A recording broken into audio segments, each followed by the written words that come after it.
Oh, Benedetta satu.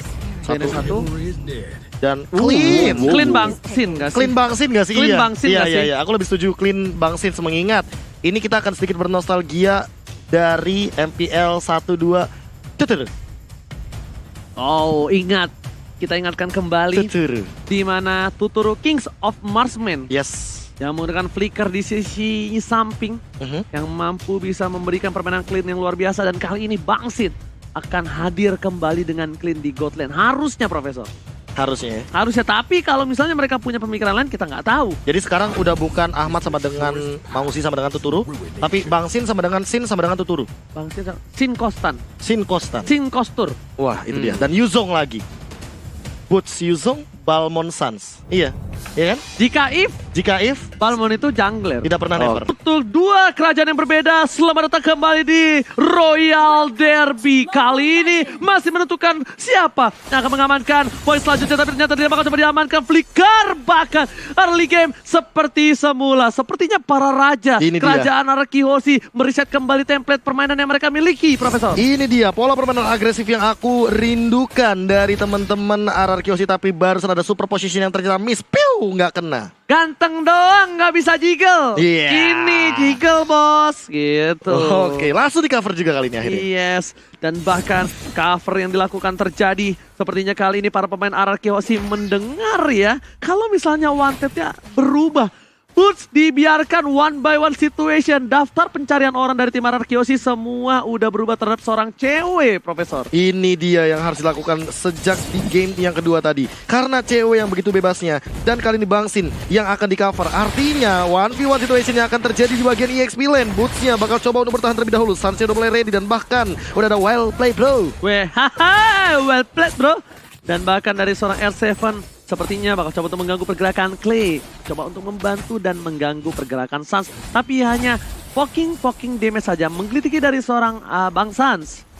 Ya, dan tempo pelan ya untuk Onyx dan juga Arakihoshi. Mungkin masing-masing masih butuh sedikit waktu untuk saling bercengkrama satu sama lain. Di bawahnya udah pasti stalemate antara Yuzong dan juga Esmeralda. Topnya ini lagi rame-ramanya untuk di area dari topnya, di mana sih dikawal oleh 3 pemain sekaligus. Yes. Rafael Lucky Boy juga udah mulai kelihatan di depan sana. Panik nggak? Dan bahkan udah ada 4 rotasi ke arah bagian top lane. Langsung turun gunung menuju ke arah turtle. Karena kali ini Boots apakah dia bakal recall? Rugi banget kalau seandainya dia harus recall ketika udah akan ada turtle yang pertama. Benar sekali, karena di sini sangatlah butuh dari sebuah Black Dragon Platform dari seorang Boots. Boots udah mengeker, tapi ternyata di depan sana ada seorang Keyboy yang memberikan informasi. Boots, TNB on position, menuju ke arah belakang, membantu pergerakan dari seorang Keyboy, tapi di depan sana Boots tidak mau terlalu terburu-buru, dan lihat hantaman berat semua dimiliki dari seorang Boots. Informasi diberikan, tidak ada satu bar retribution dan dipaksakan bahkan PYN sumbang. R7 is coming, World Manipulation bersama dengan Polestar. Lihat, damage yang dilakukan, Boots masih bertahan, masih mau lebih. R7 bersama dengan Tuan Muda Album seperti kali ini terperangkap, tak bisa pulang, maunya digoyang dan hilang di telan bumi. My God, satu lagi korban jiwa, 2 untuk 2, dan kali ini early game yang saling baku hantam. Onyx Esports Arakihoshi masih sama-sama kera, tapi buat teman-teman yang lagi nobar lagi mabar, terus lapar, jangan lupa pakai kode promo MPL IDX Grab. Oke, ada pantun dari Hadi Madaprana, 2-3 Raja Tahta. Ayo Oji Om Awakabe, suksekan Royal Derby-nya. Wow. Ini dia yang kita tunggu-tunggu, tapi lethal counter. Ingat, Sans punya 2 secure dari objektif. Dia punya lethal counter, dia punya retribution. Itu yang harus diperhatikan sama teman-teman dari Arakihoshi. Karena kali ini Sansnya udah mulai digangguin dan bahkan harus dipaksa untuk mundur karena udah ada Void Blast perlahan-lahan mempok ke arah depan. Oke, Bangsin ternyata udah mulai dilupakan dari tim Arakihoshi. Mereka memilih untuk bantu ke arah Turtle karena Bangsin dikiranya kali ini mampu bertahan. Tapi sepertinya dengan adanya 2 orang di arah top lane membuat Bangsin agak sedikit kesulitan. Meanwhile, di arah satu buah Turtle ini malah dipegang sama Arakihoshi, yang bisa kita bilang dari tim Onyx nggak nyangka kalau malah Arakihoshi mendapatkan satu buah Turtle tanpa ada kontes sama sekali. Yes, tapi top lane-nya Gold Seal turretnya bakal dimakan gitu saja sama cewek. Apakah ini bakal jadi keuntungan yang mungkin akan sedikit dijadikan kompensasi karena tanpa adanya turtle kontes barusan, artinya Sans agak sedikit ketinggalan, tapi levelnya Albert malah under kali ini. Karena kali ini beberapa kali jungle-nya harus hilang dan bahkan gold buff-nya juga hilang. Minggu dari bottom lane, R7 versus everybody, retribution telah dikeluarkan. R7 masih mau lebih, sepertinya Sans tidak mau terlalu berburu-buru untuk menumbangkan R7. Meanwhile dari top lane sana, Lagi-lagi team fight dilakukan. Cewek terperangkap, tidak ada Estropi dapatkan hilang. Albop masuk ke dalam sebuah kandang dari Onyx Esports. Tapi ternyata dia pulang dengan hadiah yang mahal. Gold lanernya tercabut nyawanya. Yes, cewek tanpanya entropy, tanpanya flicker, dia harus terpick off di arah top lane dengan reward manipulation juga harus di pop out. Tapi kali ini Finn udah mulai langsung hadir di bagian mid lane-nya, coba untuk membersihkan clear lagi, reset lagi. Araki Hoshi mau pick off mungkin ke arah gold lane lagi. Yes, benar-benar cewek bukan hanya tanpa flicker. Cewek di sini Nathan tanpa flicker dan entropy bagaikan aku tanpa kamu. Waduh. Cuma bisa diam di tempat dan pasrah akan keadaan. Waduh, pasrah akan keadaan, tapi tentu tidak akan pasrah lebih lama lagi karena kalau termakan playstyle-nya, lihat Bang Sin udah punya Berserker Fury yang udah dikurangin juga dari harganya. Keyboy juga hanya coba untuk mendapatkan informasi di depan sana, namun ingat Clay, seolah-olah udah kelihatan punya Ice Queen One. Bukan hanya itu aja. Para pemain dari tim RRQ Hoshi mereka masih di posnya masing-masing karena apa? Karena mereka masih menunggu 20 detik. Mencoba untuk melihat siapa yang akan naik gunung. Karena turun gunung tadi didapatkan oleh tim RRQ Hoshi. Bahkan dengan keuntungan yang dimiliki RRQ Hoshi, Onyx Esports masih memiliki keunggulan 300 perak. Tapi kali ini R7 di arah bottom lane coba dikejar terlebih dahulu dan bahkan soul gripnya nggak connect. Albert malah mengincar ke arah belakang. Holy Baptism connect tapi Keyboy di dalam ancaman, masih ada flicker dan bootsnya yang kali ini akan terjebak. Apakah akan ada Black Dragon Form langsung di forward ke arah belakang. Sunset sendirian langsung dikejar oleh 3 hero begitu saja. Finn yang masih bisa flick out ke arah belakang. Lethal counter nggak connect siapa-siapa. Sun tumbang, Boots juga mungkin bakal menyusul tapi ternyata masih ada pasif yang dia miliki. Albert ternyata harus menjadi ganjarannya 5-3 kali ini. Dia Boots menukar jiwa dan raganya untuk tuan muda Albert. Bahkan M7 tergocek, dipalingkan kanannya, ter-outplay. Hampir saja R7 tercabut nyawanya, tapi kali ini masih bertahan hidup di arah bottom lane. Di arah mid, Finn nggak punya flicker lagi, super position yang kali ini membuat seorang cewek berhasil menembak dan diterima cintanya oleh seorang Pipin. Tidak tertolak begitu saja karena tidak ada objek lagi di depan sana dan inilah di itemization ya Mawa. Iya, Esmeralda harus berhati-hati untuk R7, jangan sampai tergocek seperti tadi lagi. Enchanted dengan Dreadnought Armor dan pastinya tidak akan diselesaikan terlebih dahulu. Sedangkan untuk Yuzhong baru dengan War Axe-nya belum menuju ke sedang menuju ke arah dari Bloodlust Axe-nya dan ada Hunter Strike yang memang sedari tadi sudah diamankan oleh Nathan. Berarti top lane-nya di sini sudah cukup secure juga akan mengarah ke Endless Battle sebentar lagi. Dan untuk clean-nya sama Endless ada Battle 2 Endless Battle yang mungkin akan diadu dan 1 Berserker Fury. Sin udah mulai muncul di depan sana. Hati-hati sama quick draw-nya. Dan sebentar itu Albert sudah mulai melakukan setup inisiasi ke arah Turtle yang pertama. Langsung dihajar begitu saja Keyboy. Apakah dia bisa bertahan? Gak bisa, ternyata Black Dragon Form digunakan. Sunset udah mulai maju. 7.000 darah tersisa di retake begitu saja dari Turtle yang kedua. Dan bahkan diamankan oleh seorang Sun dengan ada counter dan ada retribution. Tapi kali ini tidak akan ada pertukaran poin kill lagi karena sepertinya cewek akan menggunakan entropinya untuk mundur ke arah belakang. Tapi dari reward manipulation, flick out, bahkan gak connect dari quick draw-nya, hampir menyentuh ke arah seorang cewek dari Bang Sin. Bang Sin gak punya flicker, itu beda cerita, beda kasusnya kalau Bang Sin punya flicker. Dan bahkan tadi zoningisasi dari seorang Buttes berhasil melakukan 1 buah invasi terhadap Turtle. Council terbuka, terdengar suaranya, Sans menjadi targetnya, dan bahkan Keyboy masih mencoba berada di arah rumput untuk memberikan sebuah perlindungan. Sayap pelindung. Onyx Esports dimiliki Keyboy kali ini. Keyboy tidak boleh terlalu depan, karena dari seorang Pipin tidak akan segan-segan untuk melakukan 1 buah pick over terhadap seorang Keyboy. Yes, dan Drian juga nggak boleh ke pick off. Ingat, Drian ini adalah sumber damage deal dari Onyx Esports juga. Dan kali ini Bang Sin yang udah mulai kelihatan dengan skin M2-nya. Apakah dia akan OTW ke M3? Wow, dengan clean-nya kali ini. Teori, tapi kali ini lihat Pipin is coming. I'm offended kali ini tidak bisa dikeluarkan karena lihat Holy Baptism. Dia seorang Keyboy memberhentikan pergerakan Pipin. Dengan rubinya dia agresif sekali. Melihat sedikit para pemain dari Onyx, kerajaan sebelah langsung matanya hijau kayak melihat duit. Buset, nggak gitu dong. Tapi kali ini langsung juga kita lihat dari itemization-nya. Lightning Trance sudah diamankan Lunox. Yes, dan juga ada Ice Queen One.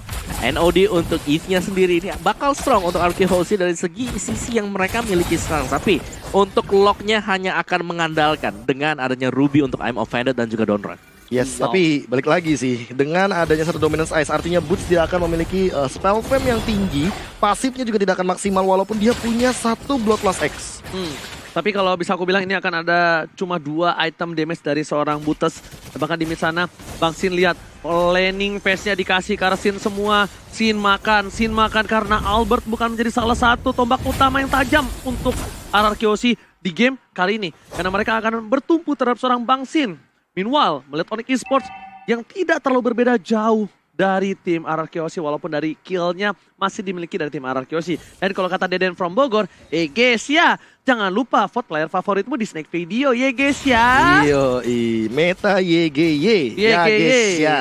Waduh, dan kali ini langsung ada pergerakan boost Falling Star pun digunakan. R7 langsung membuka setup inisiasi. Finn apakah bakal mendapatkan cewek tapi miss begitu saja dari satu buah offended. Apakah bakal mengincar ke arah Lord yang pertama karena udah mulai kelihatan. Dan Kiboy dia harus lebih berhati-hati. Ingat quick draw dari seorang Bang Sin ini akan sangat mematikan ke tubuh dari Romer. No. Lihat di arah top lane sana dari tim Onyx Esports, mereka harus peka. Jangan sampai kehilangan satu turret pun karena di sini Lord bukan hanya menjadi salah satu objektif. R7 dari bottom lane sana dengan flicker ke arah push yang cukup optimal, tapi Olimpati prediction from Kiboy. Olimpati yang luar biasa. Kehilangan satu orang dari bottom lane ditukar dengan satu buah turret. Pertukaran yang lumayan cukup adil. Kenapa? Turret di arah tengah ini mahal. Walaupun mereka kehilangan satu buah R7 dan tandanya Onyx akan memancing keributan di desa Lane of Dawn bersama dengan Bapak Lord yang terhormat. Tapi apakah ini adalah decision making yang bagus karena Lordnya masih di tengah-tengah di dalam pit dari Lordnya sendiri. Dan lihat Sunsnya coba untuk mengamankan Cyclone Eye, coba untuk mengambil semua resource yang ada di bagian jungle. Albert juga udah mulai kelihatan, langsung coba untuk poke damage terlebih dahulu. Phantom Sash coba untuk ke arah belakang, lethal counter, dan Riannya langsung jump in ke arah belakang tentunya dengan satu reward manipulasi dari pop dari Clay-nya. Benar-benar mengincar ke arah Finn. Finn-nya tumbang tapi ternyata di belakang sana cewek juga harus hilang. Bang Sin mendapatkan poin kitnya, Suns juga harus hilang, Kiboy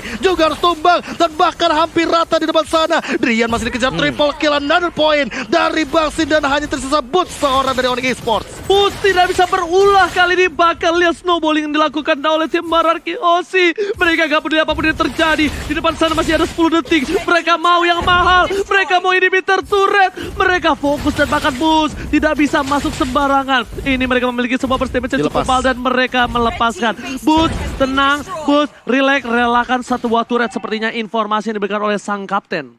Iya, ini dia pertukaran demi pertukaran udah mulai terjadi dan kali ini Albertnya juga coba untuk mengambil satu lagi dengan objektif. Yes, dan ini ya replay kita presented by Samsung Galaxy A Series. Real world manipulation dibuka di momen yang sangat tepat sekali dan Sansha juga harus tumbang di tangan Sin sendiri. Dan ini momen dimana Sin juga bisa mendapatkan free hit, triple kill, dan membuat positioning dari RRQ Aussie semakin matang. Itu yang dibilang sama Profesor, quick draw-nya. 5 hit soalnya. Yes, bener banget. Jangan sampai direlakan begitu saja. Dan sepertinya dari itemnya apa, Mama?